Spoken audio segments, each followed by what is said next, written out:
What's good, friends? Ebony Chappelle checking in with something traptastic for your podcast listening and viewing pleasure. Thank you for tuning in to another episode of What's Good with Ebony Chappelle. All right, friends. So, y'all heard it. This is a traptastic episode for your podcast listening and viewing pleasure. And I know y'all are listening like, like, what the hell? What the hell is she talking about? So, I had to be a little festive because on today's episode, we are talking to none other than Chef Oya Woodruff, the brains and the beauty and the everything behind Chef Oya's The Trap. So, if you don't know what The Trap is, you should just Google it because I don't know where you've been. But no, seriously. It is a really fantastic seafood restaurant located in Indianapolis. It's very popular, it's very delicious. Chef Oya has been in a gazillion national publications. She's been on Food Network, and now she is on What's Good with Ebony Chappelle. So, we talk about a lot of stuff. We talk about mental health and wellness. We talk about food, of course. We talk about spirituality. We also discuss what it's like to be in a really crucial transitional point in life and what it feels like to sit in those crossroads, as you're moving and changing and evolving.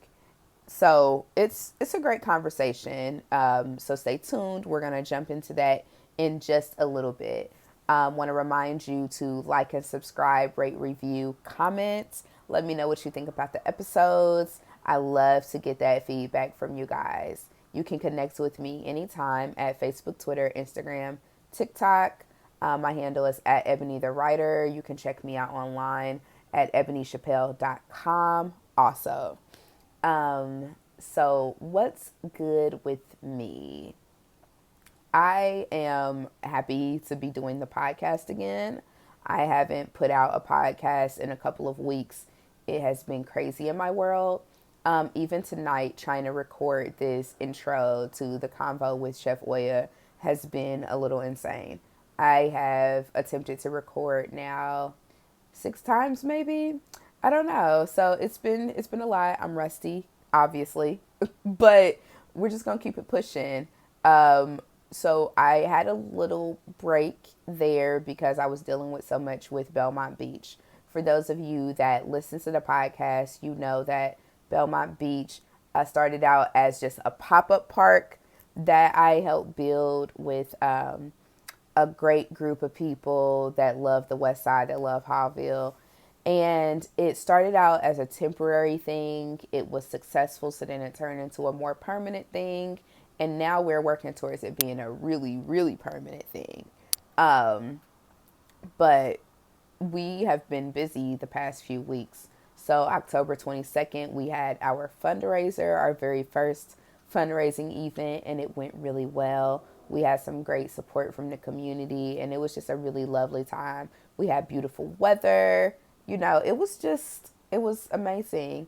Right after that, though, we got vandalized. So we had some gang graffiti go up on our historical signage out there. There were some big cinder block things that the babies had just painted on Friday at our fundraiser. So that got, sprayed in gang graffiti. And it was just a really challenging moment. So it was strange to come off of such a high and then have that happen right afterwards, but it didn't keep us down for long. Our team jumped in and got rid of the graffiti really quickly. We got a lot of support from the community. We went on the news, and we didn't use that opportunity to demonize or point fingers or be angry even with what happened. It was really an opportunity for us to remind people that the West Side is special, Hawville is special, Belmont Beach is special, and a lot of people believe that, a lot of people support that, and we're gonna keep moving forward. Yeah, we encourage those people to, come and use what they have to support a good cause. Even, I don't know if that's just a pipe dream or me, whatever. I don't know, but trying to distract Opal. But yeah, so it was just one of those things of let's focus on the positives. Right after that, we had our last weekend of programming that happened over Halloween weekend, and that kept us very busy. So it's just been a lot going on. So it feels good to be back putting out a podcast. And one of the things that I've been thinking about a lot is the temptation that exists to just consume, consume, consume, produce, produce, produce, and not really enjoy what it is that we've done. I know that's something that I've been challenged with a lot just on a personal level, is trying to figure out my balance when it comes to that. And it's just something I've been thinking about a lot. So in the midst of all of that, I had a moment where, and those of you that create things and put stuff out, which all of us do on some level, maybe you've experienced this where you do something and it takes a lot out of you and you really try your best and all of that, and then somebody comes along. A lot of times they mean well, but they come along and they have a laundry list of ideas for you, or suggestions or recommendations or critiques, whatever. And I just want to share, I just want to express that I feel like that is very annoying behavior. So, especially, I'm not going to say especially, but particularly if you do not have that kind of relationship with that person, they have not welcomed it, they did not expressly ask you to do it, it just feels, it's not cool. So, I had a situation recently where that happened to me, and it was somebody that I'd never met before, never had any interactions with. They just kind of floated into my midst and had a laundry list of things that needed to be improved upon and this and that and blah, blah. And, I started out the conversation. I was very gracious, very receptive, even though what they didn't know is that, like, I'd been working nonstop. I was tired. I had just, put everything I had into what it was that we were experiencing then. And they did not recognize that. What they recognized were all the ways that they could help, what they perceived to be help. And like most of the things were not helpful because they did not have a grasp on what our particular situation was. So it was a challenging experience. So as I'm sitting there and I'm listening and trying to, maintain, a certain level of composure, I thought, I wonder if I have been this person. And I had to be real with myself and say, yes, I have. I've been the person that offers unsolicited, unwarranted advice. And I have learned to discipline myself a little bit more over the years to ask first before I offer. And experience will teach you, especially if you become the person that is, doing the output, doing the creating, doing the producing of stuff on a regular basis. Once you find yourself in that sort of position, you learn to appreciate a little more what goes behind the scenes of making something happen because you know what it takes. So, that all of that has really shifted, my thinking, as people would say, it humbled me, a lot when it comes to that. So I have just been thinking about that a lot, and I know it's something that I'm constantly challenging myself on. And I just wanted to put that out there. If you guys have any thoughts on that or any comments, definitely let me know. But I just think it's something that we all could get a little stronger with, when it comes to how we deal with each other and also how we consume things that are produced. Like instead of telling somebody all the other million and one things that they could do or could add to something or could shift. What if we just enjoyed things as they were and appreciated them for what they were without immediately jumping to, ooh, you know what will make this better? You know, I just I just find more joy in appreciating things as they are, before I jump to that point. So that's just something I've been thinking about, a lot. And it's interesting because in my conversation with Chef Oya, we talk about what it's like to be a person that is in the public and having to manage public perceptions.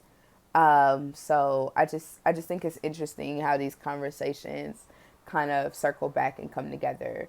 So with that being said, let's jump into it. Let's jump into my conversation with Chef Oya Woodruff of Chef Oya's The Trap. But yeah, getting into this interview, I love to start off by asking people what's good with them. So that's anything that's bringing a smile to your face, that's putting joy in your life. So what's good with Chef Oya? Um, what's good for me right now is like on a deeply personal level is healing right now. Mm. And I am really grateful for it. I've been in a rigorous round of therapy. Oh, wow. But Is this your like first time going through therapy? no, this will probably be Mm-hmm. the third time Okay. going through therapy. Mm-hmm. Because I went in my early 20s, Okay. and then I did some when I was pregnant with my daughter 10 years ago because she just Mm-hmm. turned 10. So during my pregnancy and then for about a year postpartum, because I had some postpartum depression, I was in Mm-hmm. therapy, like dealing with that, thankfully. Yeah. Um, and then just recently I've been in, it's been about a good 6 months, Mm-hmm. since no December, January. And this pandemic did a number on me. Wow. Like for real, it did. And then like If with continued. without getting like too much into your business, like Mhm. if you're comfortable with sharing, what are some of the things that happened that let you know, okay, it's time for me to re up on that? Um, I think really, I had a lot of like personal life changes Mm-hmm. during the pandemic that were kind of like unexpected. Mm. Um, so and then like business was crazy. Being a small business owner, restaurant owner specifically, during the pandemic, it was a whole different kind of grind. Like I've had conversations with all kinds of restaurant owners that own, small takeout operations like me up to, high end, Mm-hmm. eateries. And it's been hard for really all of us Yeah. on different Yeah. levels for different reasons. So, excuse me. So dealing with that was a lot, and like not knowing um, what was going to happen next with my business and with the things that are transpiring and things that are happening. Um, like I said, I had some personal life changes that like really made a difference. So when it came to the point to where I was like really not able to function more than waking up Mm. and like doing the bare minimum I had to do to get through the day, I just kind of finally figured out, or I finally like it just hit me like I've lived a much better life than what I'm living right now in the past, like not too recently ago. Mm-hmm. Um, and I know that this ain't it.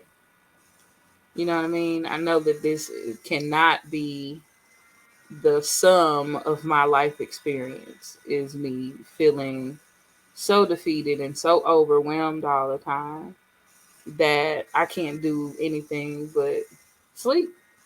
Mm. So my money was looking funny.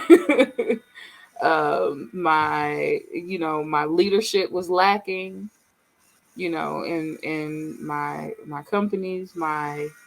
Um my parenthood was like taking a seat. I still showed up, but I Mm-hmm. wasn't showing up as my whole full able-bodied self. You know what I mean? I just showed up Yeah. and was a warm body in the space, and that just wasn't good for anybody. So I know that I have so much responsibility from the people that I lead, that work for me, for my family, and all of that stuff. I knew that there was something that I really needed to do. So that's what made me Mm-hmm. go ahead and go to therapy. But I've been in it, and I'm making um, major strides. I'm happier during the day. I have It's meds that I amazing. take that help out. When I take them, they help. Listen, And I that's a have been constant there. It's struggle. like if I take it, it work. Right. It's a constant struggle in of itself because it works, Mm-hmm. but there's also drawbacks to that too. You know what I Yep. mean? Like my Mm-hmm. creativity sinks under this Mm. shit. Like I'm not able to create at all. I'm just able to just do what I gotta do and then go on about my business. My baseline is easier because I'm not like feeling like I just want to go to sleep, Yeah. but I just have no like creative zeal. So I'm working on trying to find that happy medium Mm-hmm. between those two. I'm taking better care of myself. I'm eating better. I'm trying to move a little more. Just Mm-hmm. I'm in a healing mode right now, and I'm trying to make it shake better. Yeah. So that's what's good with me right now is healing and feeling better. Yeah. I love to hear it. And you don't need me to tell you this, but I really commend you for taking the steps necessary to get back to a place where you feel your whole self and your full self because like it's important that we do that. One, just because we, need to be there for ourselves, but then it's like when you have other people like children and Hmm. employees and different things like that are kind of looking to you being in the very best space because like that cliche saying goes like you can't pour from an empty cup. That's absolutely true. Yeah, It's a cliche, but absolutely. baby, Hmm. it's true. Absolutely true. Hmm. Absolutely true. So that is beautiful that you were taking those steps. Did you ever deal with on the topic of therapy, did you ever deal with any stigma from like your community, friends, family around you taking those steps or had they been pretty supportive of you doing that? Um, I've had really good support. Like I said, this Mhm. isn't my first round of therapy, so there was no shame for it coming from me Mhm. because I've seen it work in my life. Yep. You know what I mean? And so when I knew that it was time for me to come back to work out some more kinks, because there's always a certain level of self work that you do, regardless of whether or not you're in therapy. Well, For a certain sure. level of self work that you should do.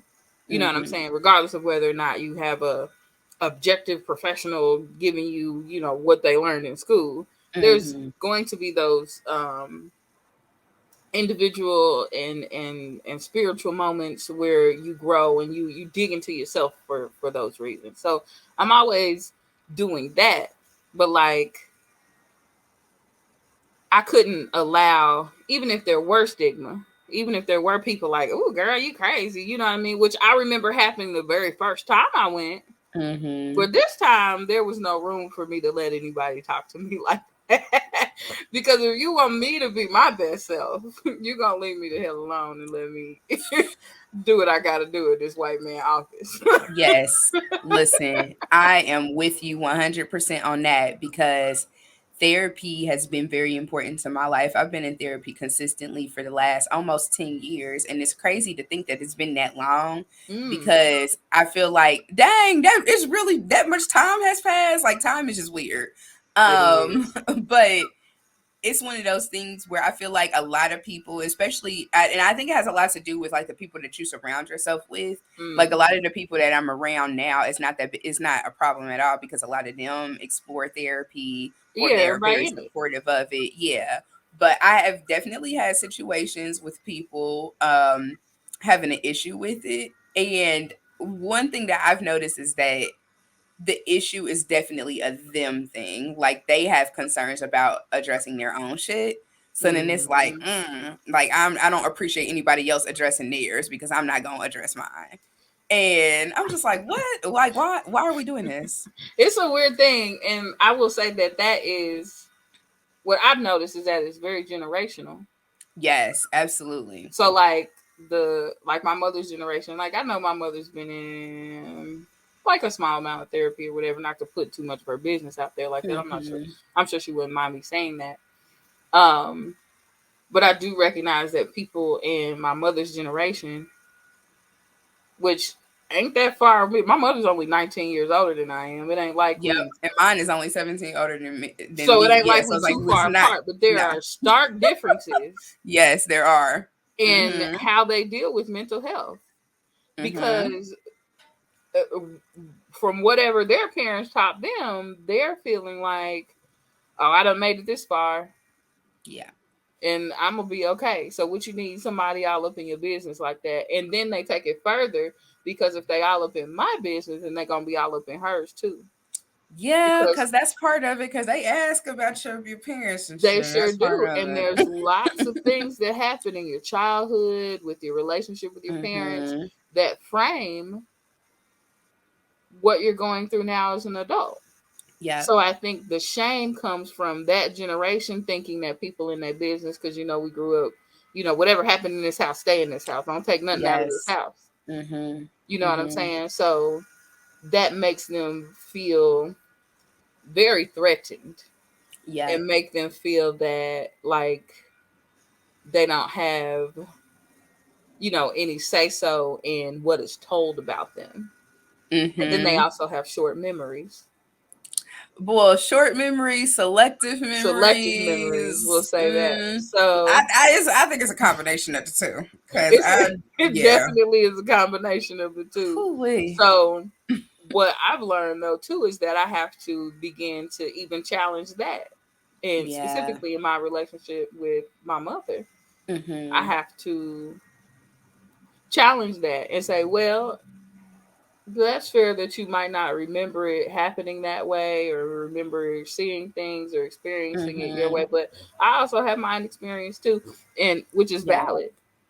And Mm-hmm. although you may not necessarily agree with it or feel like it didn't happen in that way, what I experienced was very valid too. And I can't be, I'm not going to be goaded into Yeah. something else. Because Yeah. I know I was there. I know what happened. I know what happened. I know Mm-hmm. what was going on. You know what I'm saying? So, Yeah. and I'm not, saying I had a terrible childhood or anything like that, but we No, of all course. experience things and, Mm-hmm.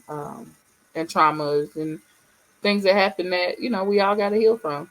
I mean, I've Mm-hmm. been very intentional in raising my daughter and making sure that she has a therapized mother, number one, and someone I've tried to make it as safe as possible for her, and is open, and I've done the gentle parenting and making sure that she knows that she can talk to me and all of this stuff. And Mm-hmm. I will say I've done a great job. Well, listen, I'm going to be right there with you on that because, and I don't, spend time with y'all personally or anything, but just like the moments that I have seen and the things that you will share with the public online and whatnot, I definitely noticed that. And I think it's something that I'm noticing a lot in our community is parents that are taking care of themselves and, taking the initiative to heal themselves are able Mhm. to show up in a totally different way with their children, which I think is like one of the keys to our liberation just as a whole. Man, that is absolutely one of the keys to our liberation because Yeah. if we don't heal these generations upon generations upon generations of trauma, Mhm. then we're not going to do anything but continue to spread it. Like we can only do so much, but the so much that we can do is so major and so important. Yeah. And I know that the experience that my child is having was a better experience than I had. I know that my experience was a better experience than my mother had. I know my mother's experience was a better experience than her mother had. And if I can do what I can, you know what I mean, to heal the parts of me that needed to be healed in my mother, and that also needed to be healed in my mother's mother and my mother's mother's mother, then that will always be better for the generations that are to come. You know what I'm saying? And so that is really, really important to me.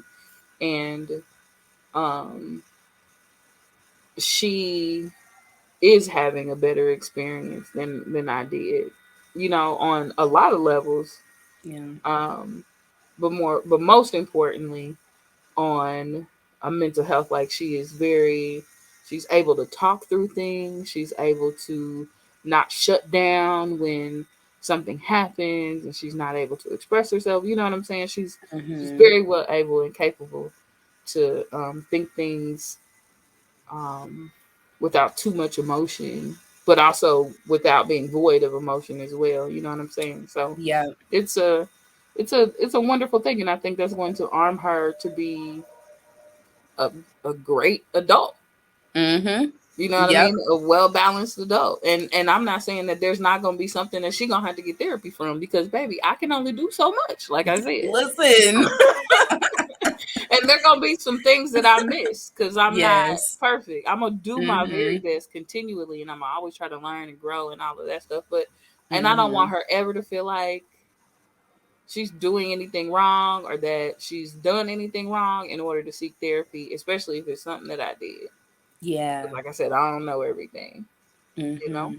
So Yeah. I'm grateful for these moments, and Yeah. that time that I've spent in therapy, and that I can show her. She went to me with one of my sessions the other day, Mm. or a couple weeks ago, and that was probably one of the most cathartic sessions I'd ever had. She had never been with me before, but she just Wow. happened to have to be with me that day. Like I couldn't. She had to be with me that day, and it Mm-hmm. ended up being. So she came into the session with you? Yep. Wow. Yep, she came into the session with me, and my therapist didn't know she was coming. And he was like, "Oh, okay. Well, I guess we're doing this today."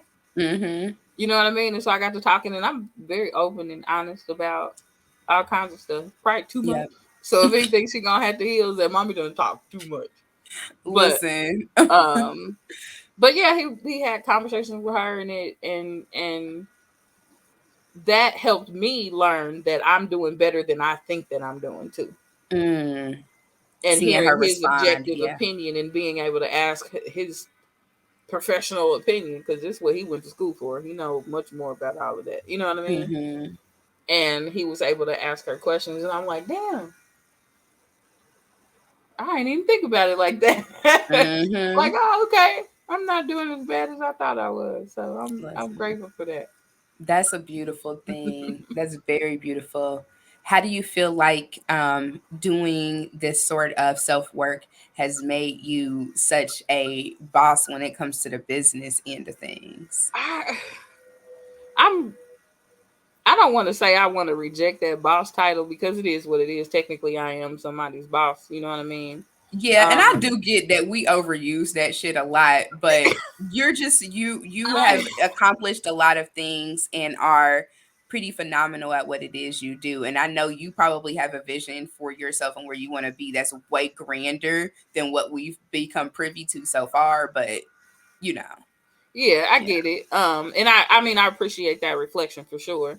I'm not trying to say that I don't, appreciate being thought of in that light, because I do. Mhm. Um, but I, I don't know. Like, it's allowed me to become more honest in my dealings, so that I can make better decisions, Mhm. if that makes sense. So And like more decisions that um like honor you and like where you want to be or like that honor where I want myself to be on a personal level, and then my mhm. business on a personal or on a professional level as well. You Yeah. know what I mean? Mhm. So, um, it's it's allowed me to become more open, because at first I had like a really rigid idea of where I wanted it to go, how I wanted it to be, what I needed it to look like, which is nothing wrong with that. Mhm. Yep, But gotta once have something vision. right, you got to have vision.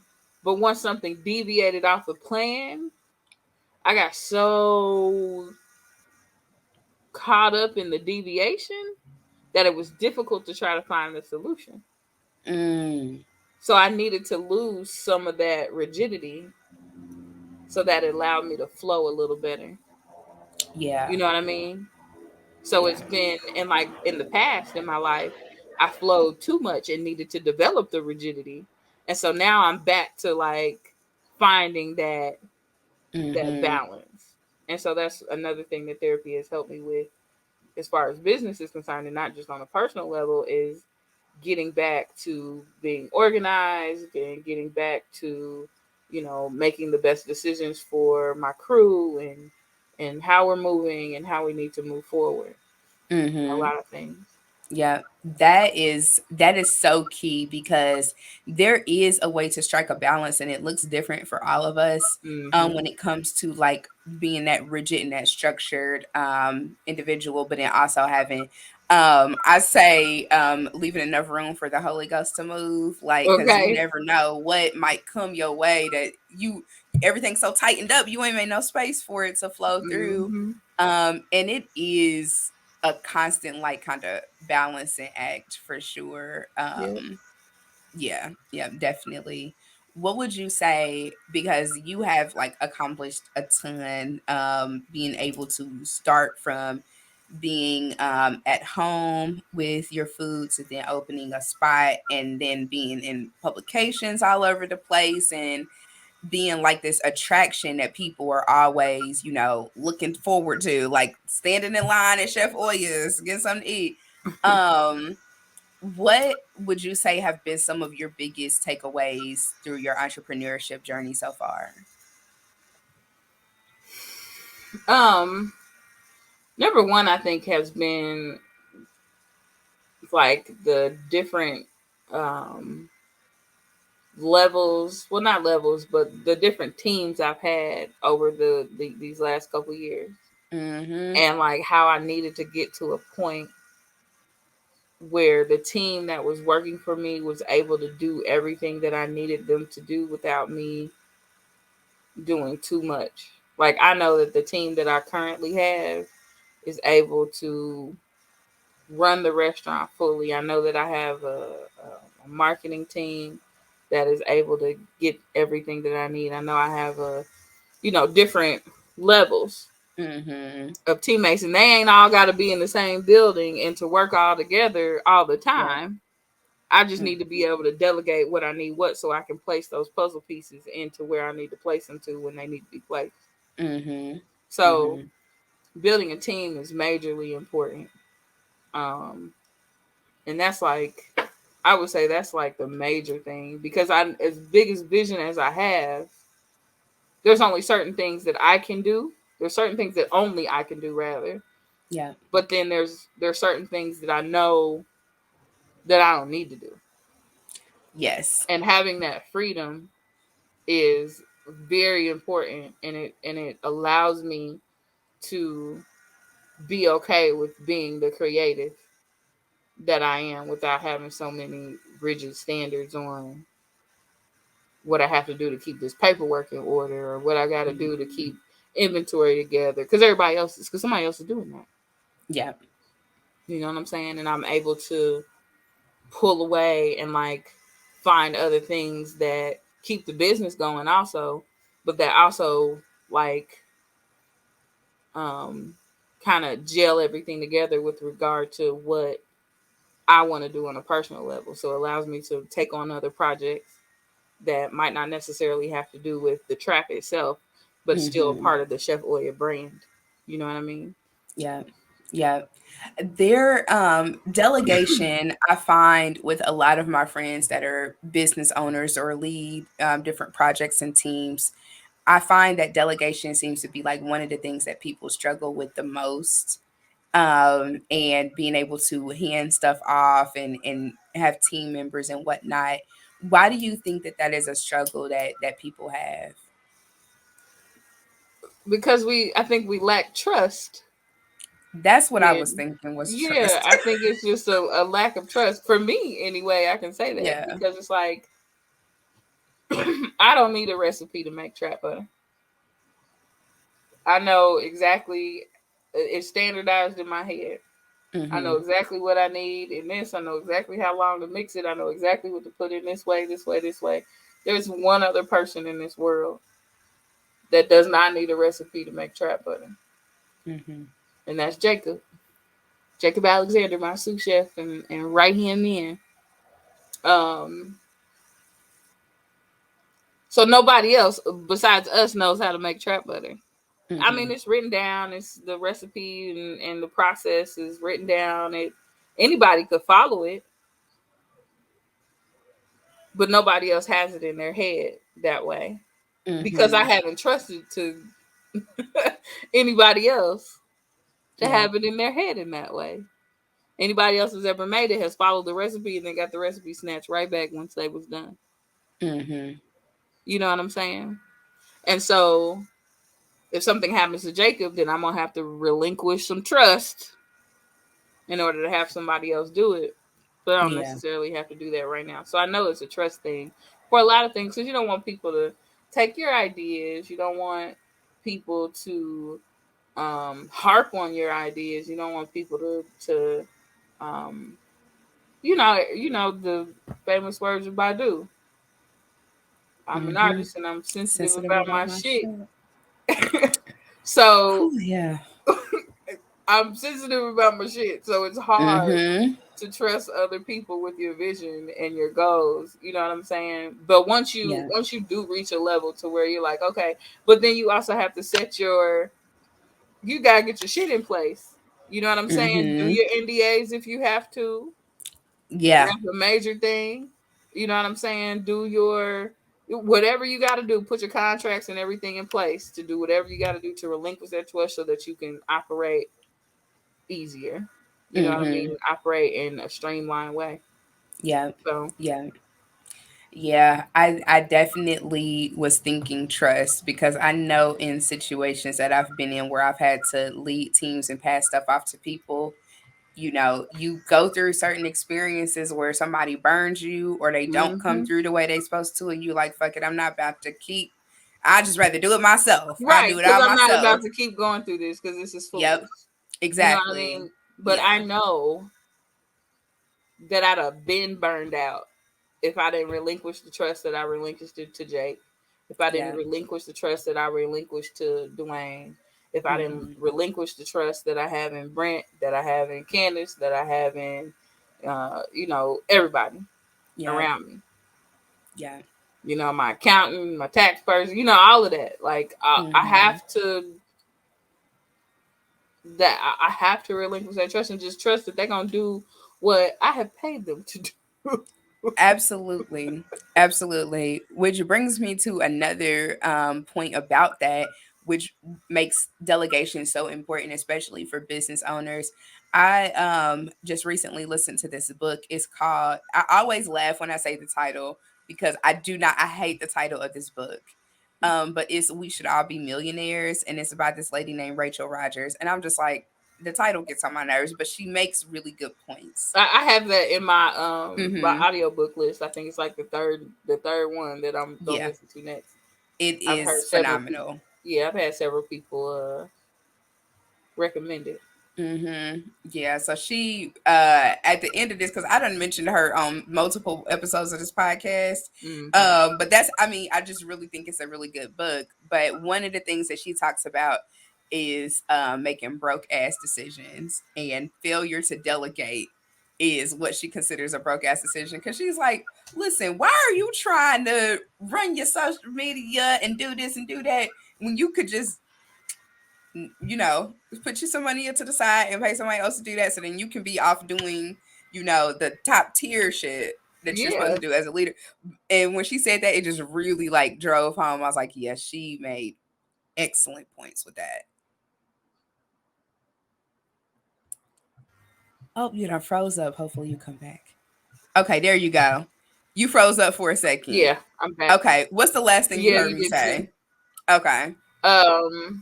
We were saying why not pay somebody to get on to do your social media, Oh so that it yeah. frees you up to Mm-hmm. do whatever it is that you need to do to make the top tier decision. That was the last thing I heard you say. Yep, absolutely. But yeah, I just was like, wow, she made such excellent points with that, to the point where I'm like, I just got to blast it from the rooftop. Like, everybody listen to this, Yeah. especially Black business owners, because I feel like a lot of times that is like the trap that some of us fall into, is feeling like every single thing has to be on one person, as opposed to like Mhm. delegating and having multiple avenues to get stuff done. Yeah, absolutely. Yeah. Yeah, Yeah. I'll probably pull that up soon. Then sooner than I push it up on my list. Yep, absolutely. Yeah, it's a good one. It's a good one. Something else I wanted to talk to you about in terms of the business before I shift gears. Hmm. What is your strategy for dealing with internet trolls and haters? um, when I first started out, my strategy for dealing with the trolls was just to troll them back. I've seen a little bit of that. Listen, I'm not above still trolling them back, depending on what goes down. uh, yeah. However, it's just a lot of stuff that just like, because I am making top tier decisions at this point in my life, hmm sometimes it's okay to just ignore them. Because just like your mama told you when you was little, all they want is some attention. All they hmm want is a little spotlight. And I don't want to like sound too full of myself. But baby, I done way too much and like made a great name and reputation for myself in some ways and in other ways not. But whatever. hmm Um that I don't need no press from somebody with 60 followers. Like Mm. why would I waste my time with that? Like, you have 60 followers. And if you want to get on here, like, if you have a bad experience with my food or my restaurant or me personally, that's one thing. I'm going to do what I can to make sure I circumvent that and take care of it and make it better. But sometimes people they're not interested in making it better. They're just interested in talking shit. Yep. You know what I mean? And if I feel that the latter is what it is, I'm gonna let you talk shit all by yourself, boo boo. Because unless I got time, I don't have time. I'll make the time sometimes just to prove a point. Just to prove a point. Just to let you know I ain't the one or the two or the three. However, most of the time you just gotta let it go. Because there have been quite a few things. Not I wouldn't say quite a few because people are pretty cool now. Like I've established myself at this hmm time, and so the growing pains that we had at first are not necessarily the same growing pains that we're having now as we grow into different levels. You know what I'm saying? Yeah. Um, but some stuff I just let it roll on by and go on about my business. And I might make a joke here and there, and that's just how I get through. I mean, that's how I get through everything in life is crack a joke about it and move on. That's Yeah. it. Yeah. Yeah. What what would you say, like, was there a specific like point in time, in your journey where you were like, all right, look, like, I'm not about to give this no more of my energy? Or did somebody come to you and like talk to you? Like, what was your thought process around, okay, I'm not about to keep responding to people that have issues online? Um, I think when I started to get like a whole lot of national press is when I hmm was like, okay, there's certain stuff that I just can't give the light of day to anymore. Like, never want to say I'm too good for that, but nah, baby, I'm a little bit too good for that foolishness. So I Absolutely. gotta pull away because if I don't, what's gonna happen is I'm just gonna stay there. And who has time for that? I have goals and vision and all of this stuff to do. I don't have time to do that. So when we had a really that like super crazy press run, like when we were on GMA and then Food Network and all of that stuff, like it was just a lot. I just number one, I didn't have time to address every single naysayer. hmm You know what I'm saying? But then number two, like why? Why?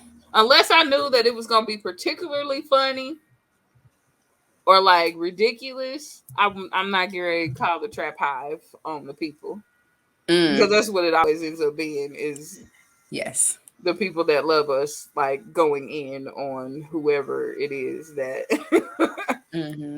was talking crazy. Like, Yeah. you know, you just can't give everybody your light of day. Absolutely. And I'm so glad that you mentioned the trap hive, because that was another thing I wanted to talk to you about. Like, how does it feel to have such a, really like strong, supportive, loving following of people that will get into the comments? Not only will they come and spend their money, but they will hop into the comments and like tear somebody the hell up. Like, what does that feel like for you to have that? It feels really great. Like it's really it means that, for me, it means that people believe in what I do so much. Like, they believe in it the way that I believe in it. For them to want to protect it and cherish it and care for it the way that I do, it means that I've built a brand and a presence that matters to people. Yeah. You know what I mean? And that makes, I don't want to say it means more to me than any amount of money will be, because the more money that comes in, the more I can help everybody else. You know what I'm saying? Because that's what I always just end up doing anyway. Like, Absolutely. but to have people hold what I do in my work in such high regard that they'll defend it to tooth and nail, um, is a high honor. It really is a high honor, and I don't take it for granted. And then too, that's another reason why I had to kind of lay off of talking, so responding to people, because these people don't play. Mm-mm. And you have to be responsible when you have a platform such as that. Like, there are other people Yeah. I know that have like these large crazy followings and platforms, and they'll sick their following on somebody. Which and, I always and feel I've kind of weird seen about. that happen, and it's irresponsible. Yeah, it is. It is irresponsible to sick your people on somebody that just had an issue with you, regardless of whether or not they lying or talking crazy or something like that. Because I don't have a problem calling somebody personally and being like, "Look, I ain't got to address this online, but I do want you to know how I feel.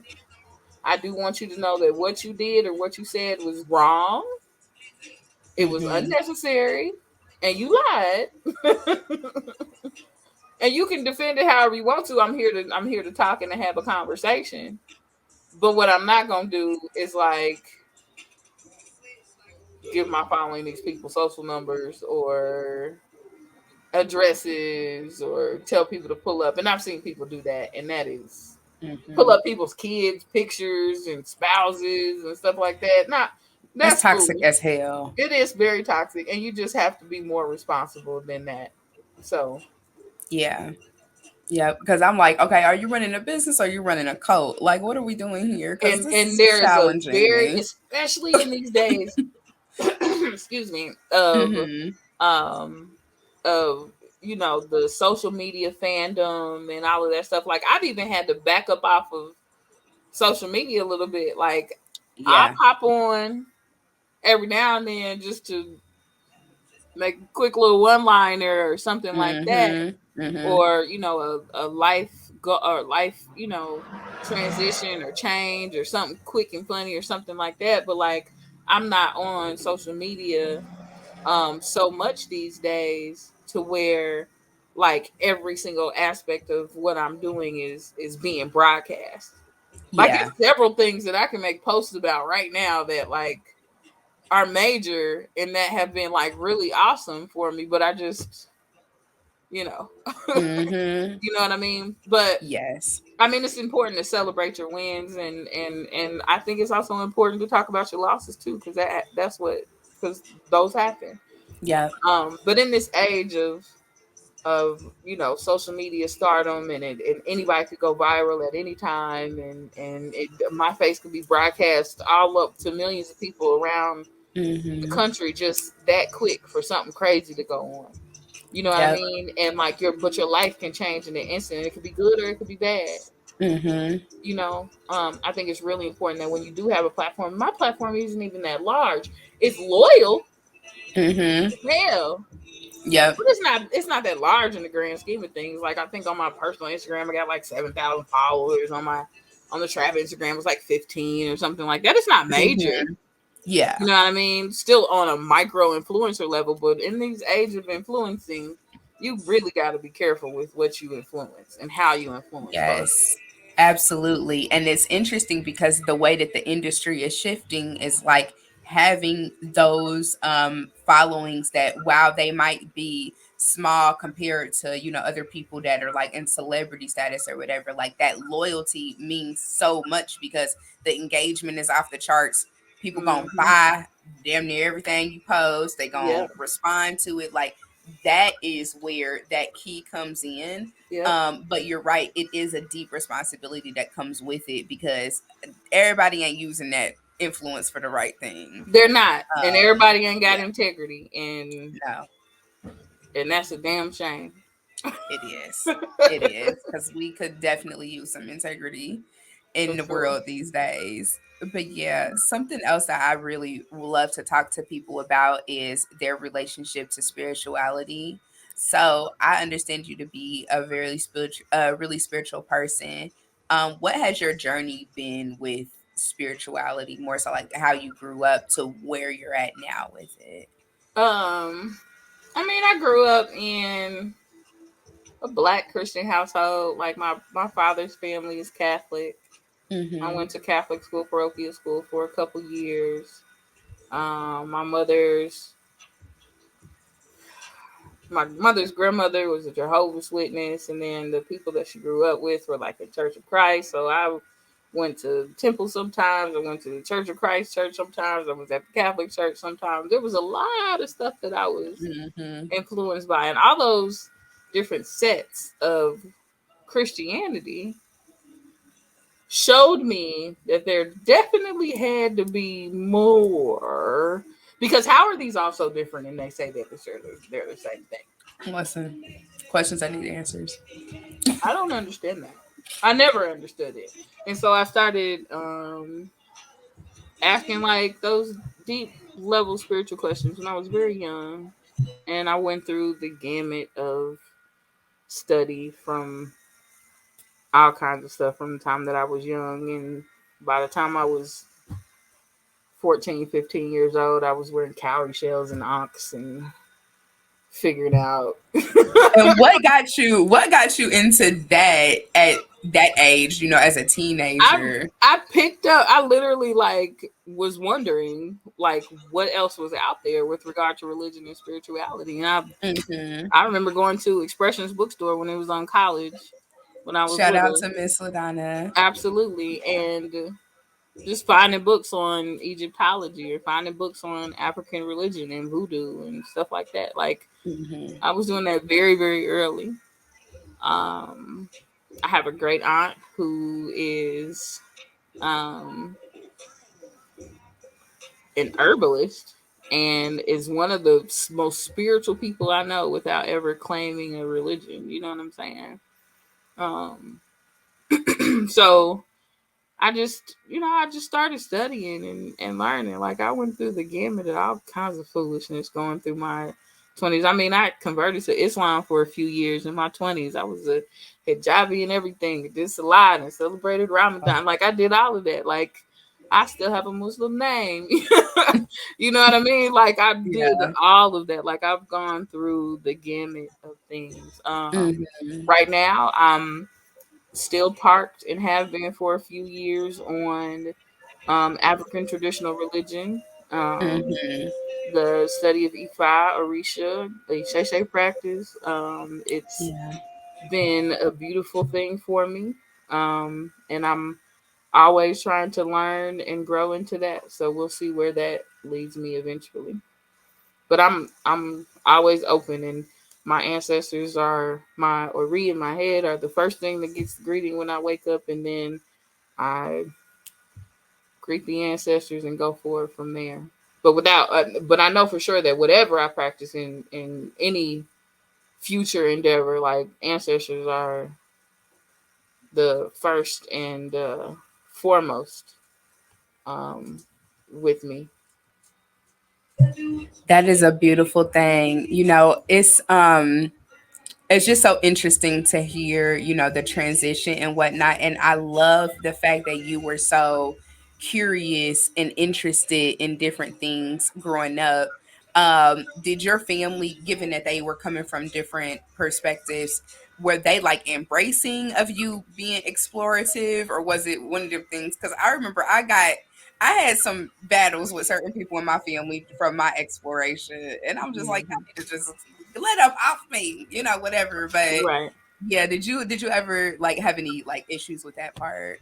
I had some, I would say some bumps, especially when I went through the transition of Islam, and then when I came out of the transition from Islam, and then going into the transition of ancestral veneration and the shit that people consider the witchy stuff with the crystals and the altars and the shrines set up, and people are just like, "What the hell is going on here?" You know, people that don't know. Um, but growing up, I think that just was always the weird one in the family that just I was just always her. The toy is always doing something. Is one thing that I think everybody in my family has said at least once. Toy always doing something, and I'm still always doing something.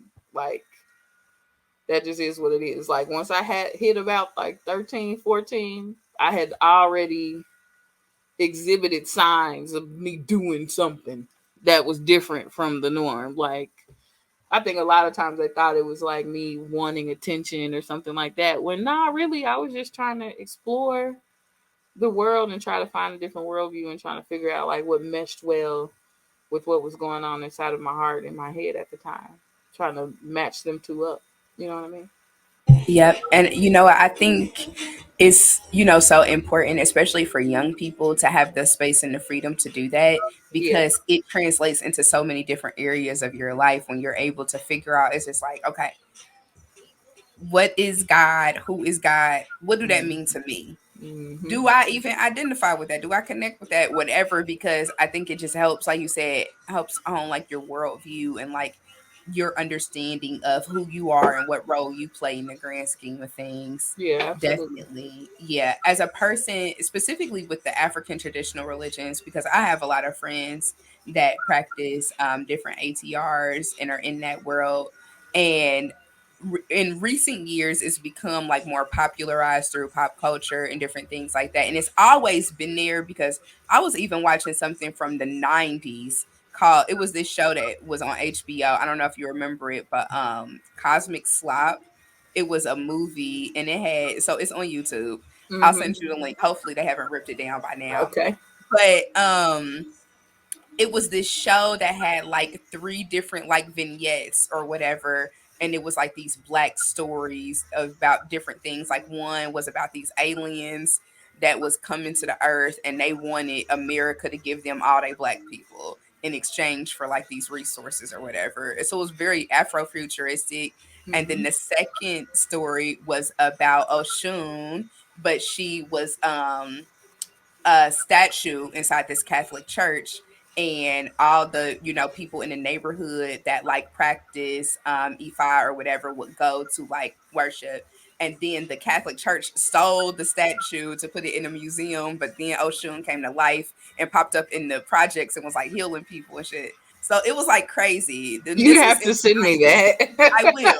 I will definitely send it to you. So, and because I just watched it the other day, because it came out when I was like a really little kid. So if I watched it, I don't remember. Right. But But yeah, I it's always yeah, been there, like it's little bits always and been pieces. there. And that's Yep. what people don't realize or understand. Like I hear people say, "Oh, it's this one thing, this one like meme on the internet, and it says something like."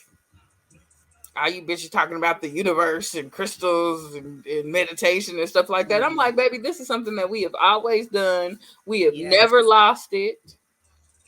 It has Mm-hmm. always been around. It's always been there. Like you can walk into the Christian of the Christianist grandma's house, and you can recognize what a shrine is in her house Absolutely. on her in the curio cabinet, in the Mm-hmm. Her china vanity in cabinet, the bath in the yep. all the obituaries sitting Yep. on top of the mantle, pictures of your passed on loved ones. Like these are things that have never left us. Mm-hmm. And Yep. so I think it's really important. And I love the fact that so many people are trying to get into it. Now, we do have to wrestle with the fact that, like, not all spiritual teachers are the same. Yeah, and I And appreciate that, you bringing that up. Yeah. yeah, there are, several things that you have to look for in a spiritual teacher and all that stuff. And we live and learn and grow and we, meet different people and know, you know, we get to know each other for, who we are and who other people are. Mm-hmm.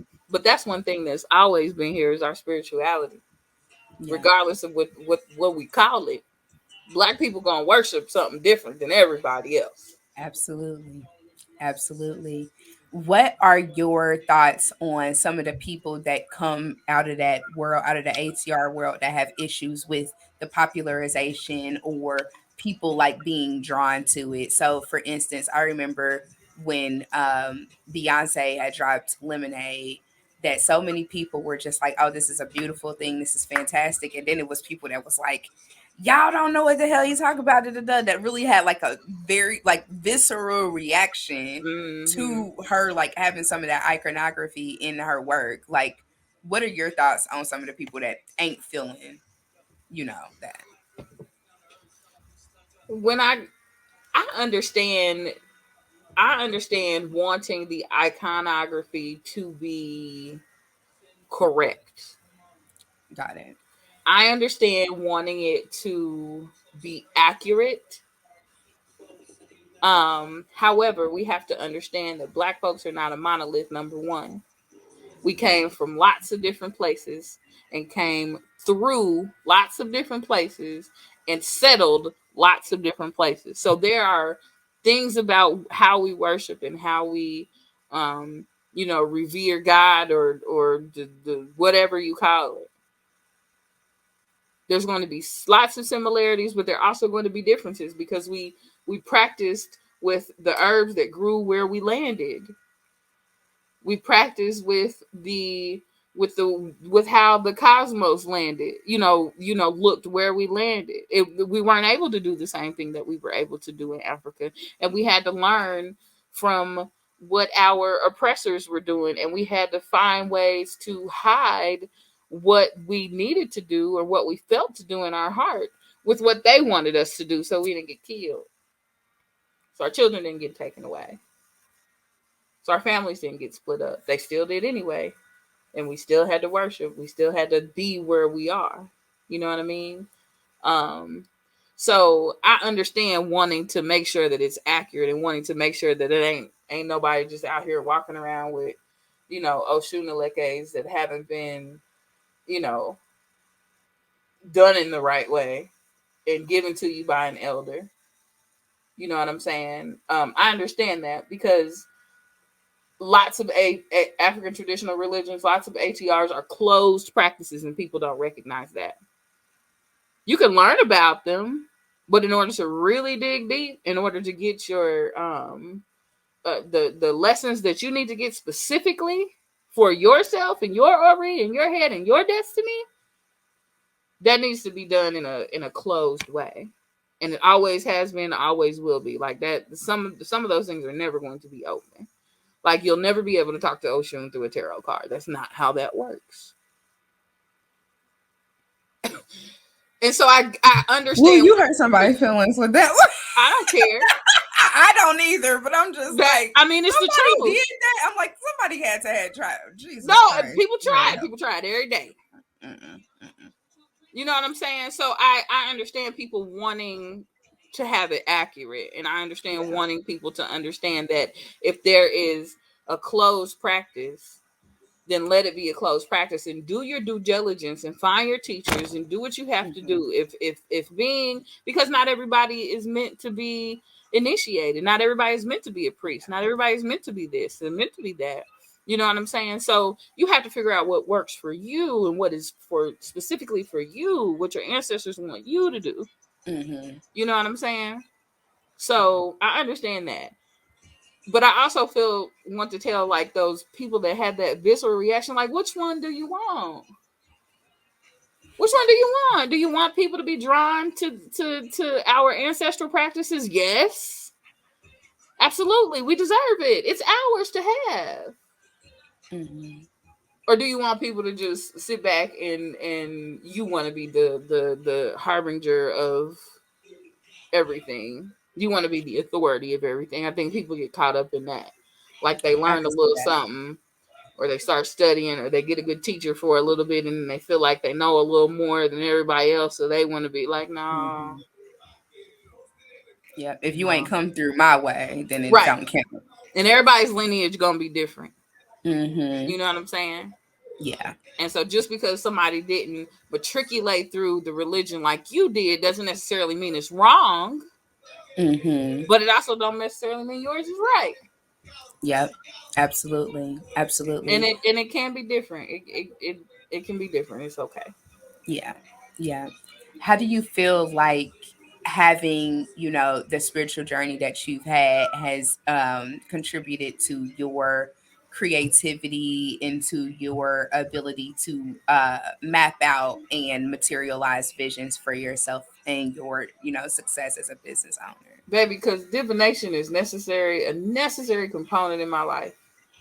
Like when it comes to a major decision in my life, I'm definitely getting a divination.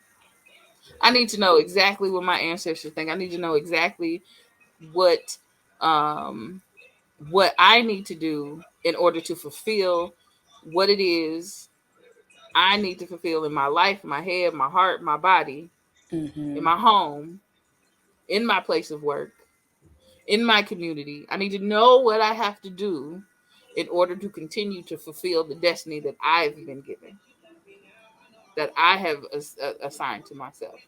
Mm-hmm. You know what I'm saying?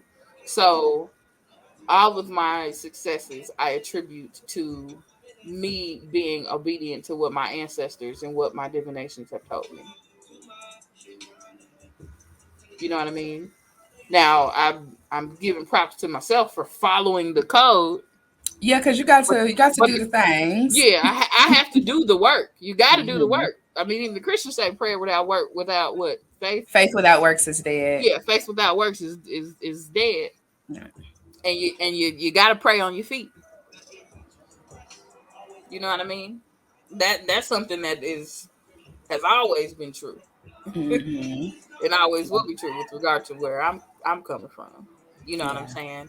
Um, but yeah, my spiritual journey is super important to every single thing that I do. Even when things go wrong, I can tell how or why, and I can pinpoint. Ah, damn, I was told to do this. I was um, prescribed a specific ebo for this, and an ebo is a sacrifice. Okay. Um, I was, given these directives and didn't necessarily follow them the way that I was supposed to, and look what happened. I have clear evidence of those things in my life. Mm-hmm. So now I know to do what I'm supposed to do. And if there's something that I'm dead set on or something that I already know the answer to, then I don't even bother my ancestors or the Orisha or any other spirit or creative energy at all with it because I already know the answer. Yeah. I know it in my heart. So I'm not even very bothered in with that. Mm-hmm. Yeah. That's some wisdom right there. That is some wisdom. 100%. So thank you so much for sharing. Um, as we look toward the future for you and the empire and all that stuff, what are some things that you're excited about and that you're looking forward to? I'm grateful to be like I've been. It feels like I've been on a little bit of a pause over these last like year or so maybe, and so with my healing of my personal self is also a healing and what I think is coming soon, almost a rebranding of sorts of our mission at the Trap, and my mission personally is the Chef Oya brand. There are so many things that I am now interested in and now doing that I wasn't doing in the past. I've learned so many things. I've become good at so many other things. So I want to get into some coaching, some teaching. Not on a high level, because baby, I ain't got time for the, like, taking a couple people, and showing them their path. We're going to get into some more contract packaging, helping other small businesses and even companies come up with their own brands, a product, and branding them and releasing them. That's something that I've been doing for a few months, and I got a couple contracts, up and off the ground with really good success and results so far that I haven't even really talked about. Um, I also do, some things on the side on my own. I've been doing some voiceover work, which is really awesome, and learning, that aspect and that side of things. So, I'm really trying to grow my platform in a different way. Um, Sometimes I wrestle with wanting to be more visible, but then also wanting to kind of like stay in the background a little bit. So I just got to continue to Yeah. figure that out. Hmm. The Trap is where we are. We're not in danger of closing anything, but we certainly haven't had the same lines that we used to have. I know food cost is high, and people are doing other things. So we always need people to come and eat at Yeah. 3355 North Keystone Avenue, Wednesday through Saturday from 11 to 3. We still have the best seafood boil in the city, and there's only one other in the country that I think is messing with the Trap, but Was name me that one. was that D's That's exquisite in these Louisiana? in the Which, in. yeah. See, am I lying? Nah, you ain't lying. I You ain't see lying. It's everybody's up dream. there. Yeah. It's up there. Yeah. So I mean, we still have an excellent product. Trap butter is still slick and always will be. We looking forward to more partnerships with other restaurants and other businesses, and just kind of keeping it cool. Like we're here for a long time. So I'm not interested in like that super crazy fast, unattainable growth. You know what I Yeah. mean? So growing at Yeah. the pace and at the schedule we're going, that's going to lead to continued longevity and a mainstay in 46218 always is really important to me. Yeah, that's a beautiful thing. And I was thinking when you were talking about not maybe not being as visible with certain things, the thing that came to my mind is developing in the dark. And ain't nothing wrong with that. It's lots of wonderful things that grow in the dark and then Yep, come out and it's like we got what we needed out of it. absolutely. So yeah, that is incredible. How can people keep up with y'all online and stay up to date with what's going on? So you can follow the Trap Seafood on Instagram, or Chef Way is the Trap on Facebook. You can follow me and my personal crazy antics at Chef Oya, Chef underscore Oya, on Instagram, and Chef Oya Woodruff on Facebook. Um, yeah, we're rolling. I think you can find us on at Chef Oya on TikTok as well. Oh, you on the like Uncle Clifford said, you on the tickets talketh? The tickets pocket. I need to catch up on P Valley. I haven't Woo! watched any of the new episodes, so I Oh, need to catch they up. in there. It's starting off really strong, That's what I really hear. heavy too. I've been Like, so busy. yeah, I'm gonna try to catch up within the next couple weeks or so. hopefully you get a little binge day in or I hope something. so. I Yeah, appreciate you inviting me, Ebony. Thank you of so much for having course. me. Thank you, thank you. I will talk with you soon. Best of luck with everything. All right, and likewise, best of luck See to you. you too. Thank you again to Chef Oya for such a fantastic conversation. I will leave links in the show notes so that you guys can connect with her online and you can go and visit the restaurant and enjoy all the delicious food that she has on the menu. This is the season. I try to keep the conversation evergreen as much as possible.